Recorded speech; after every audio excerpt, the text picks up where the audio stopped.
в суете куда-то мчится, но замедляя жизни бег, как замечательно кружится, ложась на землю, белый снег. Когда на части разрывает, да так, что не собрать куски, уютно, нежно укрывает, спасая душу от тоски. В противовес пустым стремлением толкает к коим этот век, жизнь наполняет вдохновением, пушистый, легкий, чистый снег.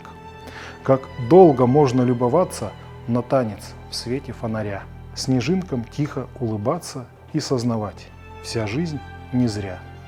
Система эта угнетает, разочаровывает век, но неизменно Бог спускает подарок с неба – белый снег. Так убаюкивает нежно, чтоб рад был каждый человек, и счастье кажется безбрежно. 22 декабря для многих творческих людей является важным днем, отмечается День бардовской песни. Это неофициальный праздник, но существует он уже почти 20 лет под девизом «Добрые песни, добрые люди».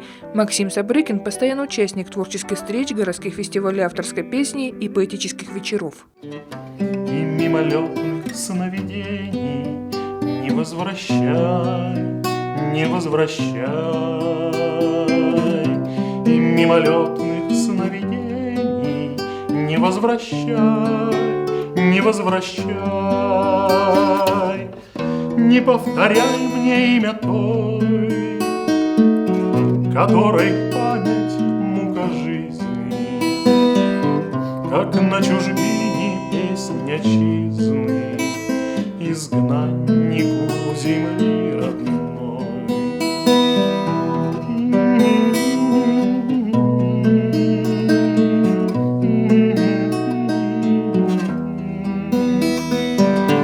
Как на чужбине песнь отчизны, изгнаннику земли родной. Музыкальные композиции я не создаю, делится Максим, а исполнять люблю романсы, песни известных бардов, песни из кинофильмов.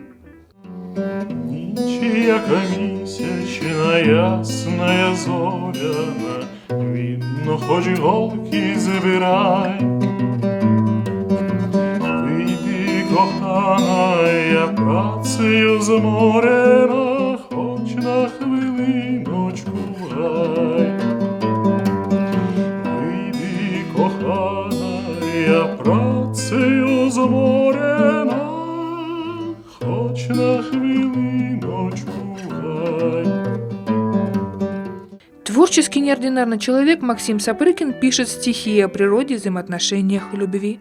Если встречается какая-то мысль интересная, могу попробовать выразить ее в стихах. Иногда в соцсетях есть какое-то высказывание интересное, к нему можно написать короткое стихотворение какое-то. Одна из проб была, попросили в школе старшую дочь что-то написать, совместно с ней поработали над стихотворением, получилась такая басня «Лесная школа». С этой басней даже дочь во всероссийском конкурсе стала победителем. В 2016 году написал стихотворение «День семьи, любви и верности», что сподвигло написать такое стихотворение. Поразило то, что люди всего один день уделяют, казалось бы, такой основе нашего общества, как семья, как любовь. Мне показалось, что один день для этого все же маловато. Поэтому написал такое стихотворение.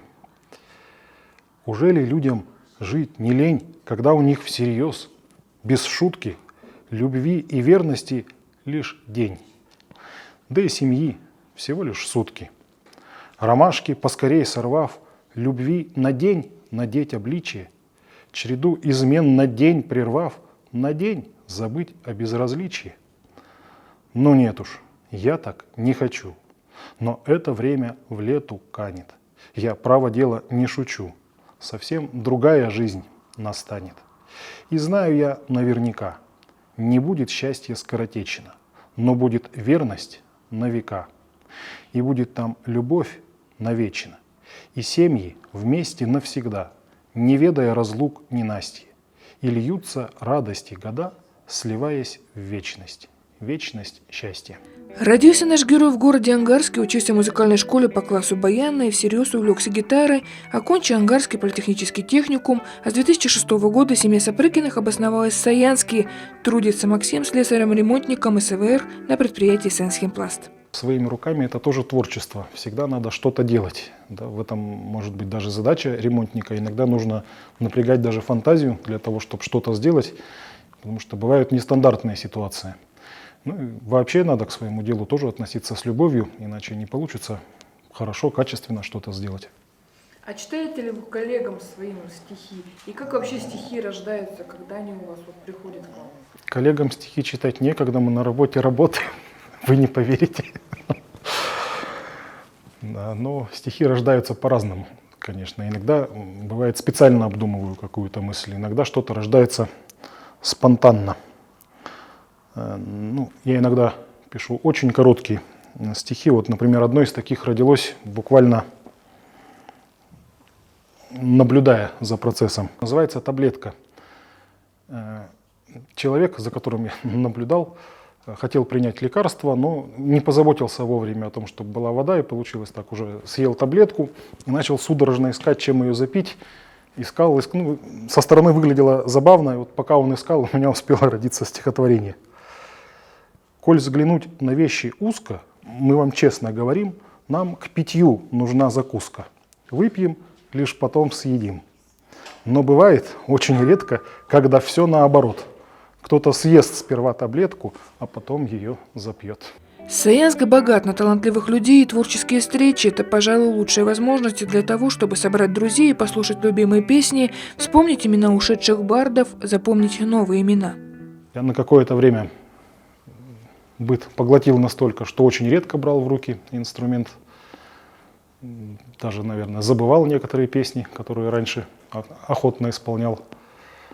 Но уже в Саянске познакомился тоже с очень творческим человеком, в Саянске известным, с Александром Галыго. Но с его легкой руки вновь вернулся к творчеству, вспомнил, что когда-то писал стихи, опять начал понемногу заниматься этим творчеством. Ну и также стал чаще брать в руки гитару. Александр стал приглашать на такие мероприятия, как фестивали бардовской песни, там различные концерты.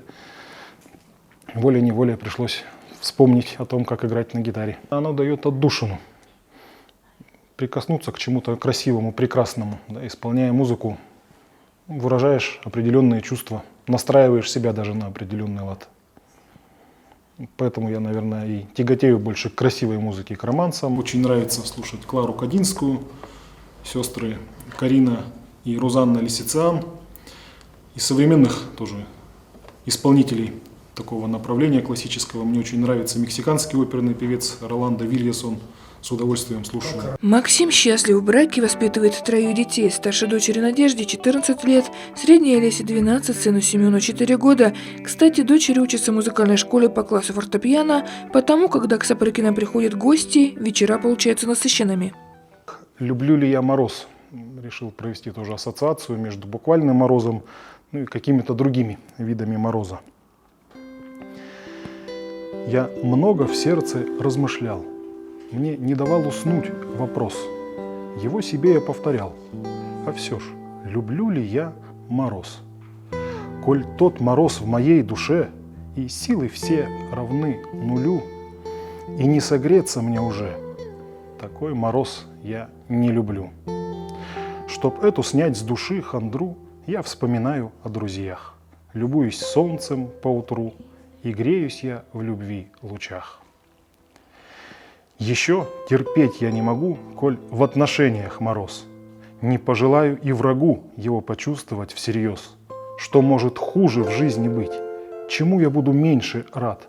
Уж лучше ненависти спить, чем безразличие горький хлад. Но чтобы не остыл и я, как прежде нужно вновь и вновь, чтоб были верные друзья и чтоб во мне жила любовь.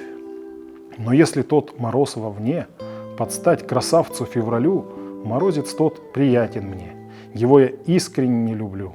Раскрасит щеки, кровь взбодрит, закружит в вихре веселей, И о весне предупредит, чтоб крепче я любил друзей. Я счастливый человек, делится Максим. Дружная семья, хорошая работа, замечательное увлечение, которые позволяют раскрыть творческий потенциал. И живу я в замечательном городе, уютном и спокойном, богатом на талантливых, неординарных людей. Не хочу